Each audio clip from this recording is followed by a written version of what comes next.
The Manhattan Institute for Policy Research has recently introduced a civic report, number 79, September 2013, titled Better Pay, Fairer Pensions, Reforming Teacher Compensation, written by Josh McGee and Marcus Winters.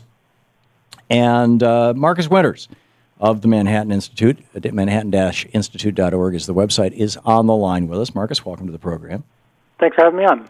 Thanks for joining us. It looks to me, first of all, there are two kinds of retirement plans that people typically have had. Historically, largely up until the last 30 years, until in large part because of changes in the tax code made during the Reagan administration, most people had what were called defined benefit plans, also known as pensions, where you pay a small part of your income into it throughout your working life, but every year, okay, if I finish this year of employment, when I retire at 65 or whatever the age is, when I retire, I will have $312 a month, or I will have, $1,600 a month. I know that because the benefit is known. It's defined. And every additional year that you work, that benefit goes up, but you know what that benefit's going to be. That's how pensions work. And then there's something called the defined contribution plan, also known as the wealth. You talk about this as the cash balance, smooth accrual plan, which is where I put money into this thing every month, and I can open my checking account or my Merrill Lynch brokerage account and see that in there I have $116,012.16. And I hope that that's going to be enough for when I retire. And if I'm 30 years old, if I invest that wisely and the stock market doesn't crash, that will become millions of dollars and I'll be able to retire a rich guy. Are we on the same page so far?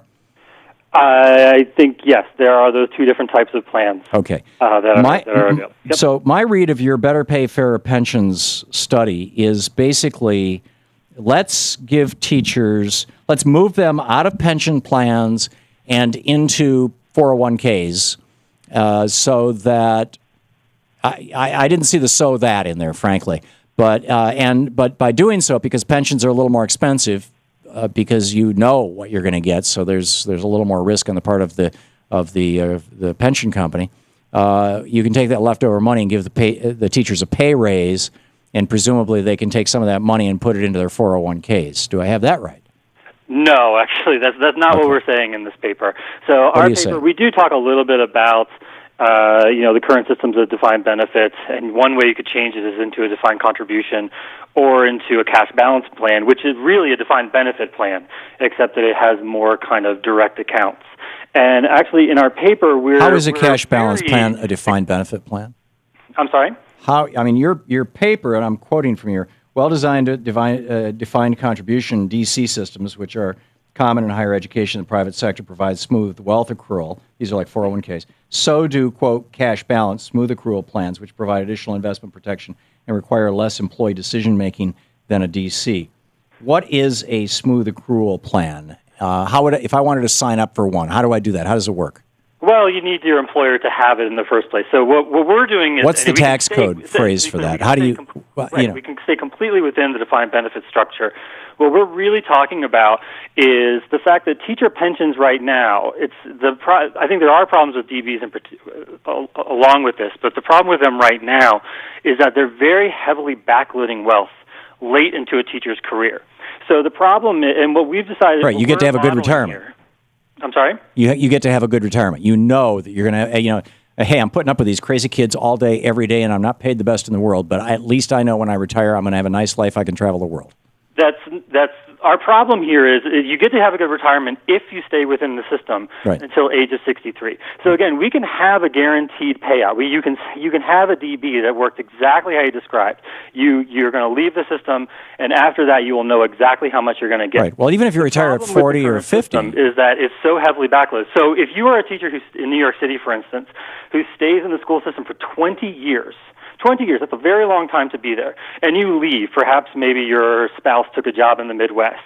Under the current system, you know that you have that you're going to get a certain amount at the time that you retire at about the age of 63. But you've only actually gained about $50,000 in employer-sponsored retirement wealth at that time. And there's nothing inherent in defined benefit that makes us do that. There's nothing inherent that says we have to put all of the wealth later into life. And what the current plans are really doing is they're taking money away from teachers who leave the school systems before 35 years or so, and giving that money to the teachers who actually stay that long. So, and I think you might have an argument that maybe that's okay to do with teachers who are only there for, say, 5 years. But the current system is doing that with teachers who have been there for 20 years or so.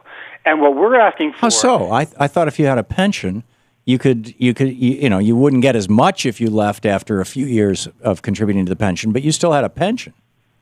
Yes, but what we're showing I have a brother-in-law who's in this situation. The pension that you get is very, very, very small.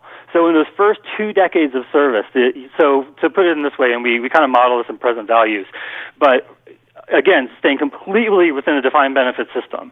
If you, under the current system, a teacher in New York City, for instance, earns about $3,000, the equivalent of about $3,000 of employer-sponsored retirement wealth during their first 20 years. But then if you stay in the system after that for another 15 to 20 years, you'll earn about another $30,000 per year that you're in the system in what you would expect in retirement wealth. So again, what we're talking about has nothing to do with investment risk of 401ks. You can stay completely within defined benefit systems. So a smooth accrual or a cash balance plan. Give me an example of one of these.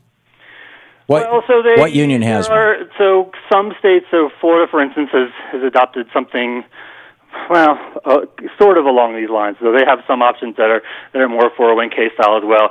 The cash balance plans were a little more popular for large companies as they were moving from traditional DBs into something like a cash balance. And there the idea is that a cash balance is going to, because it's an account that you hold, right, that would be the one thing that has similar to a 401k. So instead of your employer holding it, it's an account that follows you no matter where you go. Okay, so I hold that account. How is that money invested? Is that my decision or is that somebody else's decision? It's someone else's decision, and it doesn't. Okay. How is that money paid back out to me? If I have $100,000 in that account at the time that I retire, do I only get $100,000, or if I live until I'm 90, do I get back $300,000? If you live until you're 90, you get the payment of X dollars a month, the same way as any defined benefit.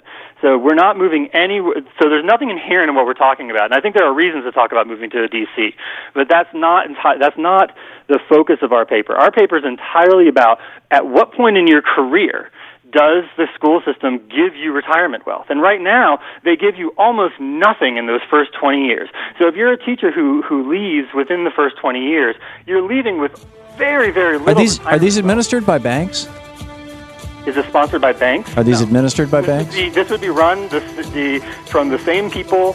It would run the same way as far as a guaranteed amount. I'm trying to figure out what the angle is here. I guess I've been unable to do so. The angle is to help teachers who are leaving with very little retirement wealth. That's what we're asking for. Marcus Winters, Manhattan-Institute.org. You can read all about it. Thank you, Mark.